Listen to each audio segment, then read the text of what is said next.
Un reportaje muy interesante ha publicado The New York Times sobre Cuba.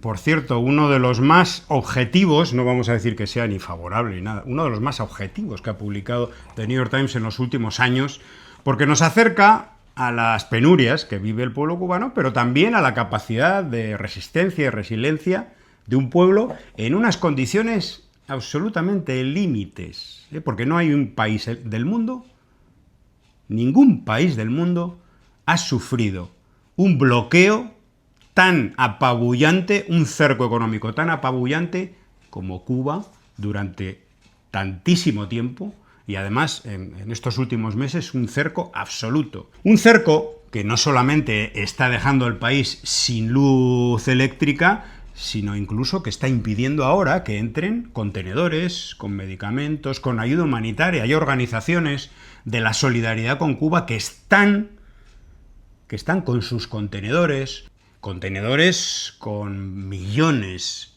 de agujas y jeringuillas para el sistema de salud, que están en Jamaica, porque la compañía naviera, como una de las muchas compañías navieras, que producto de las amenazas de sanciones de Estados Unidos, se ha negado a llevar esa mercancía a Cuba. Y las organizaciones solidarias tienen que pagar ahora doble flete, incluso la estadía en puertos de Jamaica. O sea, una verdadera vergüenza, que tendría que darle vergüenza a los gobiernos del mundo, a los gobiernos de la Unión Europea, a la propia ONU. O sea, esto es una situación de violación de la legalidad internacional, de cerco ilegal a un país, a un pueblo, no a un gobierno, a un pueblo que está sufriendo, que no tiene medicamentos, que muere la gente en los hospitales, porque esas jeringuillas y esos medicamentos contra la epilepsia, que están en Colombia, por ejemplo, no llegan. Es una vergüenza, que no sea un escándalo internacional. Bueno, pues The New York Times decíamos que ha publicado un reportaje llamado Sin petróleo, Cuba se las arregla para sobrevivir, y les leo un primer párrafo para entrar en el asunto. Donald Trump ha intentado asfixiar a Cuba bloqueando sus importaciones de petróleo, pero 6 meses después, bueno, 6 meses, más de 6 meses, la isla está encontrando maneras de resistir. Impuso un bloqueo petrolero que ha empujado a la isla a su peor crisis energética, con apagones masivos. Sin embargo, el gobierno y el pueblo cubano siguen en pie. Este mes visitamos el país para entender cómo está resistiendo. Después de una semana en terreno encontramos que aunque los cubanos claramente están sufriendo, están haciendo lo que quizás mejor saben hacer, adaptarse. Y bueno, y habla de cómo se adapta el país, cambiando sus autos estadounidenses que consumen mucha gasolina por motocicletas y mototaxis eléctricos de China, importando baterías de litio robustas, etcétera, improvisando generadores para que funcionen con gas natural, o instalando paneles solares en techos, incluso en vehículos. Bueno, está diciendo que no solamente es el Estado, sino las propias personas que tienen capacidad o posibilidad de comprar paneles solares están buscando una autonomía familiar para no tener que depender de la electricidad estatal. Esto lo dice The New York Times. Es importante porque hay una guerra, hay un sufrimiento, hay un intento de genocidio, pero también hay una resistencia política y también una resistencia económica por parte de un pueblo. Efectivamente, ahí está poniendo en evidencia la resiliencia, el coraje, el valor del pueblo cubano.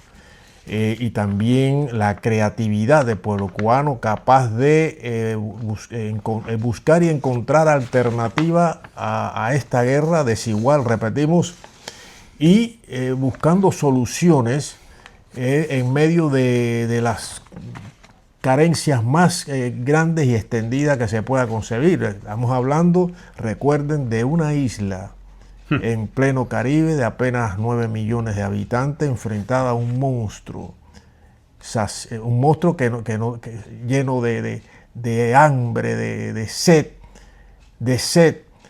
y de sangre, intentando dominar a un pueblo, intentando recolonizar a un pueblo. Es lo que está ocurriendo, porque hemos dicho y repetimos, para Estados Unidos apropiarse de Cuba en este momento es absolutamente fundamental. Cambiaría totalmente el mapa político, la geopolítica de la región y con impacto en el resto del mundo, con seguridad. Pues bueno, hay narrativas que se mantienen porque dentro de este bloqueo económico, financiero y comercial se le han agregado más cosas, más bloqueo, ¿no? Bloqueo energético, el bloqueo contra las fuentes o sea, el suministro solidario de petróleo, por ejemplo. Ya lo comentó el compañero José, que bueno... Contra la cooperación, contra la solidaridad de los contenedores que están parados por varios puertos. Efectivamente, pero es de vergüenza, de verdad que da vergüenza ajena tanta actitud rastrera, pusilánime de incluso gobiernos, empresas, que se rinden ante la presión de Estados Unidos. Es decir, no hay autonomía. ¿Dónde está la autonomía? ¿Dónde está la libertad? ¿Dónde está la democracia empresarial, la democracia en todos los ámbitos? ¿Dónde está? ¿Dónde está?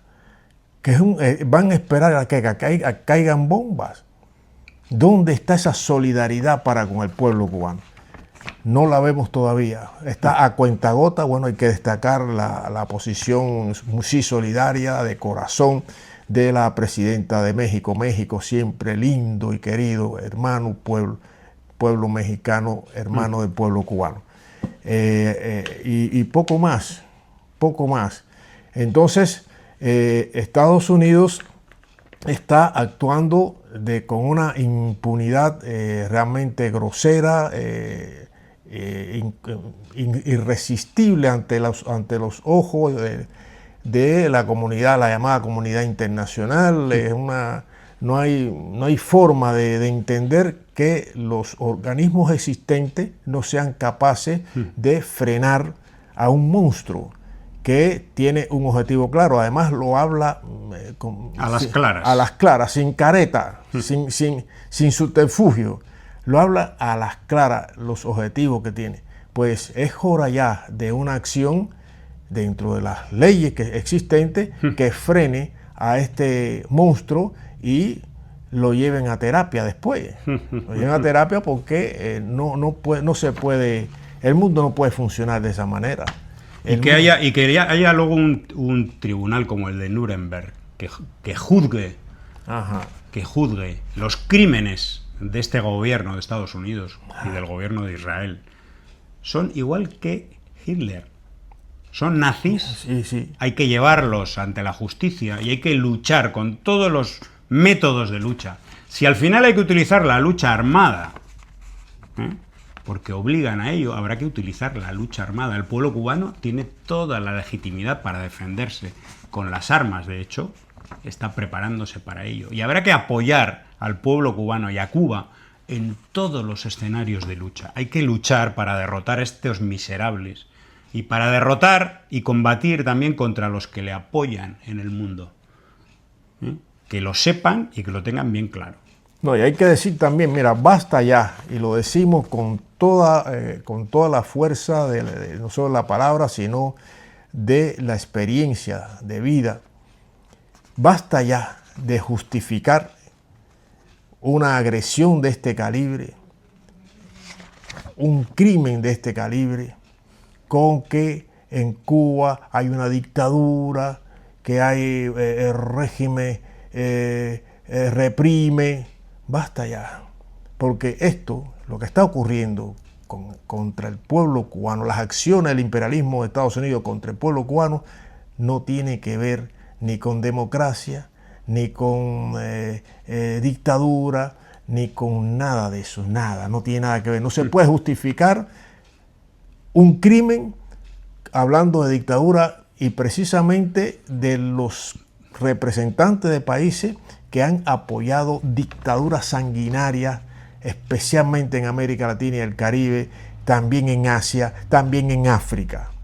No tienen autoridad moral, ni los Estados Unidos, que es el jefe de todos los demás, para justificar acciones criminales en nombre de la libertad, la democracia y los derechos humanos, porque ellos lo están violando sistemáticamente, pero con total impunidad.